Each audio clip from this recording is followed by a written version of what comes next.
Apa hukumnya maulid Nabi? Maulid Nabi nggak ada hukumnya. Karena waktu lahirnya Nabi, bagaimana kita bisa melekatkan hukum pada waktu lahirnya Nabi? Lahir ya lahir. Jelas ya? Ustadz, apa hukumnya maulid Nabi? Antum kenapa? Apa hukumnya waktu lahirnya antum? Hah? Antum lahir apa hukumnya? Kapan antum lahir? Ustaz, kapan antum lahir? 11 September. Apa hukumnya? Apa hukumnya? Apa hukumnya saya lahir? Lahir ya lahir. Jelas ya? Jadi kelahiran seseorang itu nggak ada hukumnya. Qadar Allah yang menjadikan dia terlahir. Dan dengan kelahiran itu dia punya misi dalam kehidupan. Mencari bekal untuk kembali kepada Allah subhanahu wa ta'ala. Jadi kalau bertanya hukum kelahiran seseorang, lahir ya lahir. Nggak ada hukumnya di situ. Paham ya? Hukum itu terletak pada perbuatan seseorang, bukan pada kelahiran seseorang. Ketika dia berbuat dengan aspek kesadarannya, maka muncul hukum di situ. Awas, antum pun mesti belajar tentang hukum. Jangan salah menyebutkan hukum. Hukum terletak pada perbuatan, bukan pada benda, dan bukan terletak pada waktu.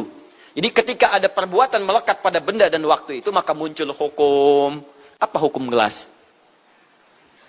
Halo? Tidak ada hukumnya. Tapi kalau menyebutkan apa hukum gelas yang menampung kemudian barang yang haram yang digunakan gelas ini melakukan perbuatan haram, baru muncul haram. Apa hukumnya gelas yang digunakan untuk melempar orang lain? Haram hukumnya. Apa hukumnya gelas yang digunakan menampung air minum untuk diminum dalam keadaan yang sehat? Sunnah hukumnya. Jelas ya? Apa hukumnya golok?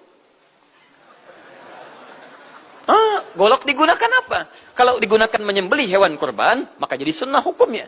Kalau golok digunakan untuk menyakiti orang lain, mengancam. Siapa nama kamu? Oh, Masya Allah pakai golok. Ya, hati-hati. Nah, itu haram hukumnya. Jadi benda terletak kepada, maaf, perbuatan yang melekat kepadanya. Apa hukumnya hari kelahiran? Hari kelahiran nggak ada hukumnya. Yang melekat hukum itu bagaimana menyikapi hari kelahiran itu. Itu poinnya. Paham ya? Ketika ada perbuatan melekat kepadanya, maka di situ ada hukum. Maulud itu bayinya, berarti nabinya. Apa hukum maulud? Apa hukumnya nabi? Nabi yang lahir gak ada hukumnya. Jadi kalau Anda menolak maulid, menolak maulud dengan pengertian seperti ini, maka Anda keluar dari Islam.